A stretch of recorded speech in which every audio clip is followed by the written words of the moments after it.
বাংলাদেশ জাতীয়তাবাদী দলের ভারপ্রাপ্ত মহাসচিব এবং জাতীয় সভাপতি মির্জা আলমগীর সভায় উপস্থিত বাংলাদেশের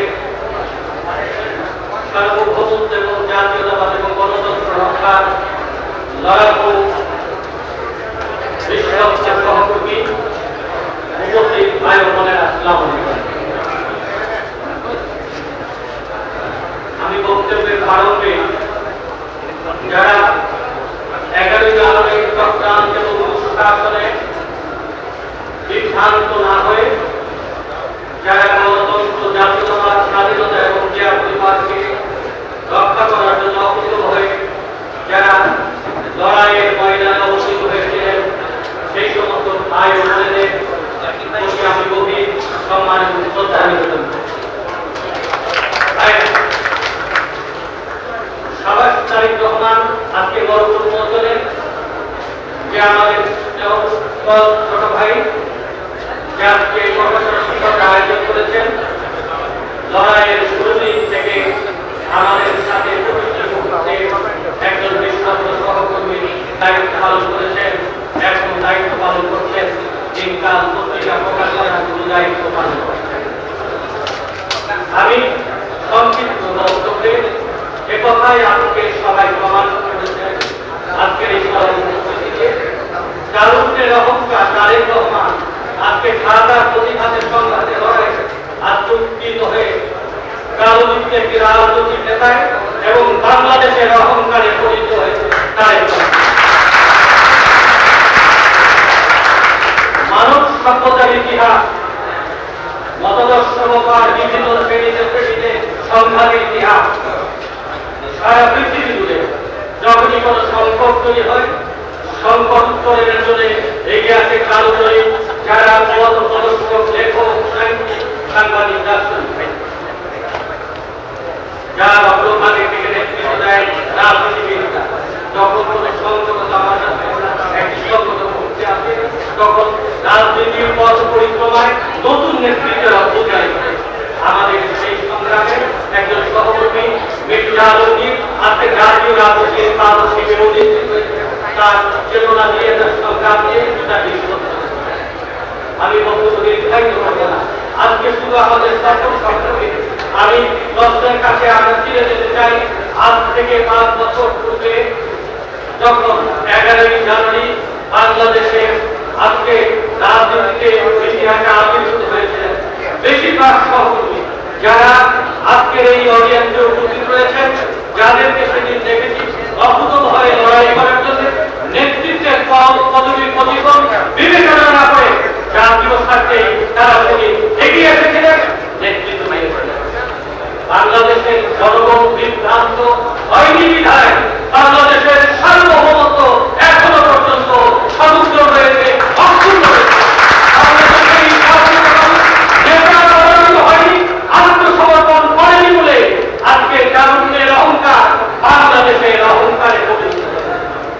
আমাদের দেশ নেত্রী এবং খালেদা জিয়া সকল চক্রান্ত এবং ষড়যন্ত্র ইউরোপার সাথে কখনো সরব থেকে, কখনো নিরাশ থেকে, কখনো সব প্রতিবাদ করে, কখনো জনতার গান্ধিক পর্যায়ের মানুষের সাথে একাত্ম ঘোষণা করে জাতীয়ভাবে আন্তর্জাতিকভাবে আজকে শুধু বাংলাদেশের পরিমণ্ডলে নয়, নিরপেক্ষ ইতিহাস মূল্যায়ন করে আজকে দক্ষিণ এশিয়ায় শুধু নয়, পৃথিবীর ইতিহাসে একজন দর্শক এবং একজন কারণজয়ী নারী নেতৃত্বের মধ্যে দেশনেত্রী এবং খালেদা জিয়াকে আগামী বাংলাদেশের জাতীয় অর্জন, বাংলাদেশের জাতীয় সম্ভাবনা, বাংলাদেশের ইতিহাসের সাথে মিশে আছে শহীদ জিয়া ভাবে একজন কারণজয়ী পুরুষ, রাখাল রাজা শহীদ জিয়ার ইতিহাসের একজন সন্তান, ইতিহাসের একজন নিয়ন্ত্রা,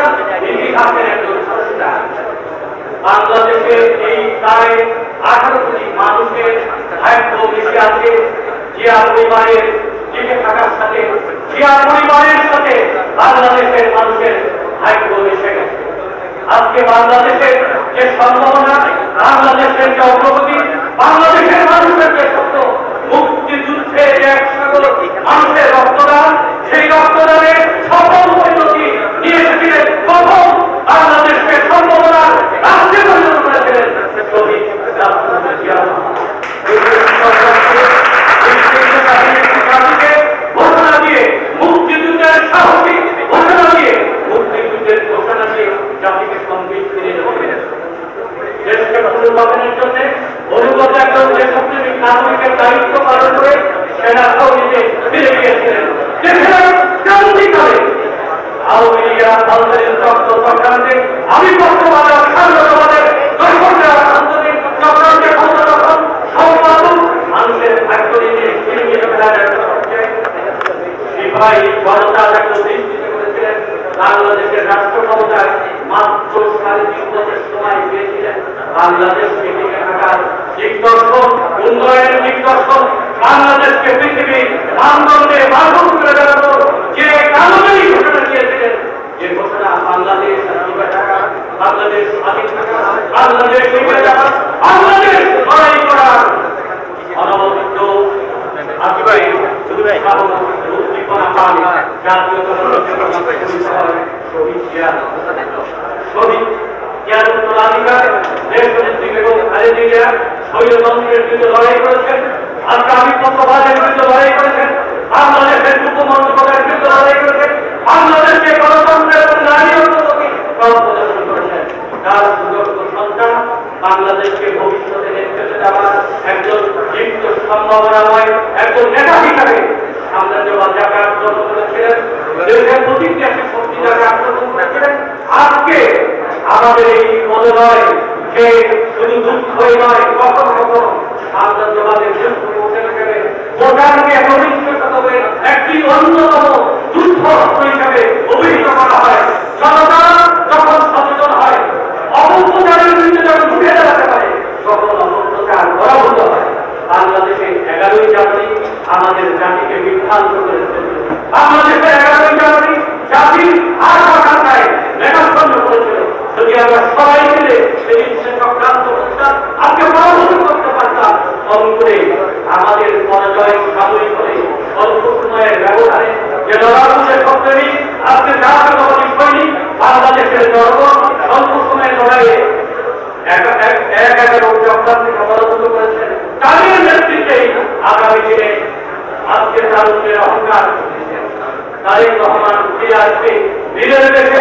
তাদের নেতৃত্বে আজকে বাংলাদেশের স্বাধীনতা সার্বভৌমত্বের শেষ ভরসা দেশনেত্রী এবং খালেদা